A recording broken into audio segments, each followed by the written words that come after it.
Chapter 7. The Soulless and the Open Wound. Flashback. It's been 3 hours since Evan left for school and I had just finished shower. As I walked back to the bedroom with the towel around my waist, I heard Dad's muffled voice coming from his bedroom. Is he tearing up? I have never saw him cry before. I walked back out of the room and down the hallway to Dad's room. Peeping through the crack of the door, I saw him sitting on the edge of the bed as he held onto a picture with tears in his eyes. I miss you so much. I wish you was here with me. You were always the strongest one between us. I need you more than ever now. I stood there watching, unaware that the towel had fallen off me and had wrapped its way around my legs. You're always in my heart, Anna, Dad said as he placed the picture on the bed. As he got up, immediately I jerked back to get away, but I ended up tripping backwards, hitting the floor with a hard thud. What the hell you doing in the hallway naked on the floor? Not wanting to anger him, I tried to quickly get up. Once on my feet, I couldn't manage to retie the towel around me, so I tossed it over my head, pulling the lengthened sides in front of me to cover my private area. You look like, you, Anna? Dad came closer to me as I looked down to not look him in the face. Come with me, Anna, come please. He quickly held my hand as he pulled me into his bedroom. Please sit on the bed. Once on the bed, my privates fell between my legs, so I quickly closed them, which made it look like I had nothing there. With the heavy wet towel on my head, I kept my gaze down as Dad played with my face with his slender fingers. Dad, I mean Josh, I am not. Instantly I was cut off, for he had placed his lips against mine. The stench of alcohol was all over him. I tried to speak again, but was soon stopped again when he pulled his lips off for a brief second as he pushed me down onto the bed and came over me. I instantly jolted as a shiver took over my body when I felt Dad licking my neck down to my chest. It felt good, but at the same time wrong. Josh, stop please. He quickly lifted his head up. You said something, Anna? The moment I turned my face to not meet his gaze, I felt the towel roll off my head. And Anna, where is Anna? What the fuck did you do to my Anna? Dad immediately held onto my throat tightly as he pushed me down onto the bed harshly. He squeezed harder and harder. The more I tried my best to get away, but it was no use. Why won't this wound heal? Maybe I should just die. With that in mind, I let go of all the strength I had in my body as I relaxed in his grip that got tighter by the second. You wanted me to fuck you, didn't you? That's why you looked like my Anna. I'll show you what a dick feels like. With that said, he released my throat and got up. Right away, I took a deep breath in and then violently exhaled as I coughed and hacked from being denied air earlier. As I watched Dad move slightly towards his dresser and back, I released a painful cry when I felt something ran up inside me. Stop hurting me, please. I am sorry, I don't want this. Dad, please stop. He stared down at me wickedly as he held onto whatever he had placed in me with one hand and the other around my throat. The object inside me burnt and stung each time he would move or turn it. Stop please, no more pee please, I cried as hard as I can, trying my best to get to him. But his grip kept on getting tighter around my neck as he harshly continued to ram the object into me. You want me to stop? Then give me back my Anna, he stated bitterly. I can't, please, I cried.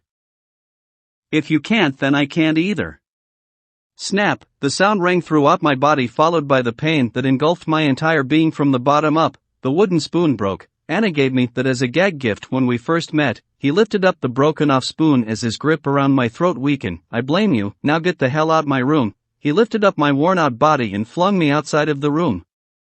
Here's your fucking towel, you disgust me, you little fucker. As I laid on the floor, I felt tears running down my face from the pain I was in, with the spoon handle still in me. Every time I flinched, I felt a sharp pain. I need to get up before he comes back outside, but how? Through my pain, I managed to crawl my way to the bathroom. Once in, I lifted myself off the floor, aiming to sit on the toilet.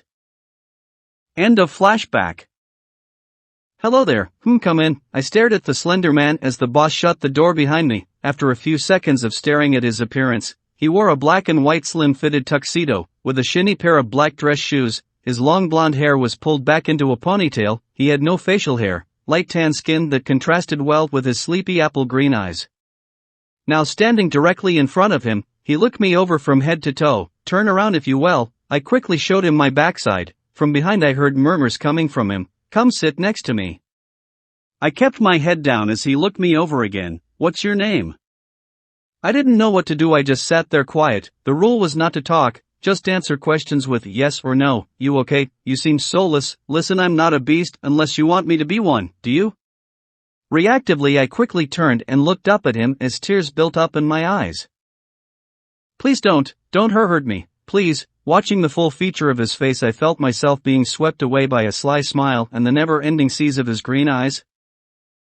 Okay, what's your name? My name is Plidgy. I'm Timothy. And how old are you, Timothy? I'm 8, and you? His eyes widened as he turned and fixed his gaze forward, then onto the floor.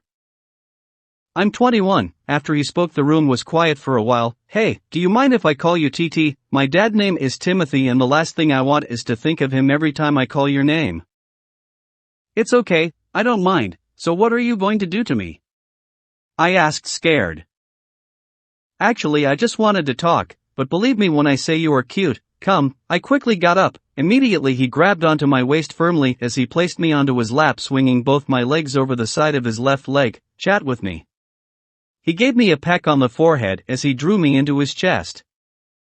Hours flew by from since I initially entered the room. All we did was talked. He told me about his past, especially his childhood, and sadly it was worse than mine's. At least I had food, a proper place to sleep, and a shower. He didn't. I actually felt safe with him. Besides Evan, I felt I could have told him anything. I felt warm and fuzzy as I sat on his lap as I laid my head on his chest. Hey TT, can I kiss you? I quickly lifted my gaze to meet his and saw an expression I have never saw before.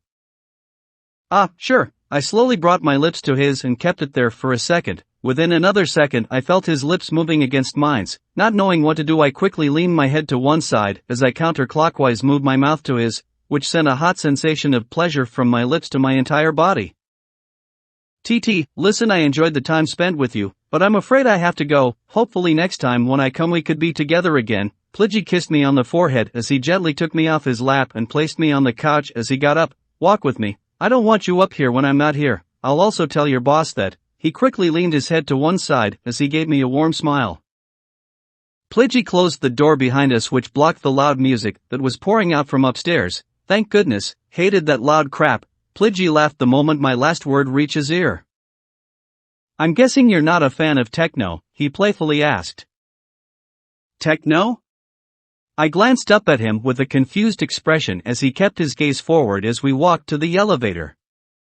I wonder if Evan is still sleeping. Then again, he did eat the entire tray of sandwiches. If he wakes up in the morning, he's lucky. My mind kept on straying away from Plidgy and onto Evan while we were in the elevator. Plidgy talked, but it did not register. Lucky for me, I just nodded and smiled at the correct points.